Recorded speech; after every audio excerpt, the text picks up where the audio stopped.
যুক্তরাষ্ট্র সরকারের সঙ্গে আলোচনার মাধ্যমে শুল্ক ইস্যু সমাধানে ইতিবাচক অগ্রগতি ও সমাধান হবে বলে দৃঢ় আশা প্রকাশ করেছেন বাংলাদেশের অন্তর্বর্তী সরকারের প্রধান উপদেষ্টা ড. মোহাম্মদ ইউনূস। বৃহস্পতিবার থাইল্যান্ডের রাজধানী ব্যাংককে সফররত প্রধান উপদেষ্টার প্রেস সচিব শফিকুল আলম ড. ইউনূসের বরাত দিয়ে কথা জানিয়েছেন। এই বিষয়টা নিয়ে আমাদের কথাবার্তা বা আমরা তাদের সাথে এমন একটা সলিউশনে যাব যেটা দুই পক্ষের জন্যই উইন উইন হয়, ইউএস এর জন্য উইন উইন হয়, আমাদের জন্য উইন উইন হয়। মার্কিন শুল্ক আরোপের বিষয়ে প্রধান উপদেষ্টা বলেন, আমরা বিষয়টি পর্যালোচনা করছি। যেহেতু এটি আলোচনাযোগ্য, তাই আমরা আলোচনা করব এবং আমি নিশ্চিত যে আমরা সর্বোত্তম সমাধানে পৌঁছাতে পারব।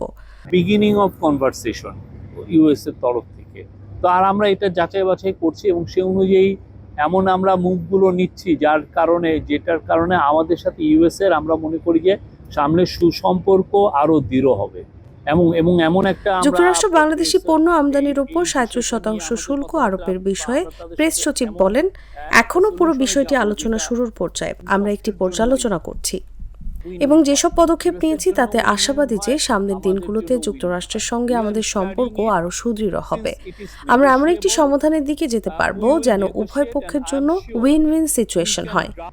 এই বিষয়টা নিয়ে আমাদের কথাবার্তা বা আমরা তাদের সাথে এমন একটা সলিউশনে যাব যেটা দুই পক্ষের জন্যই উইন উইন হয়, ইউএস এর জন্য উইন উইন হয়, আমাদের জন্য উইন উইন হয়।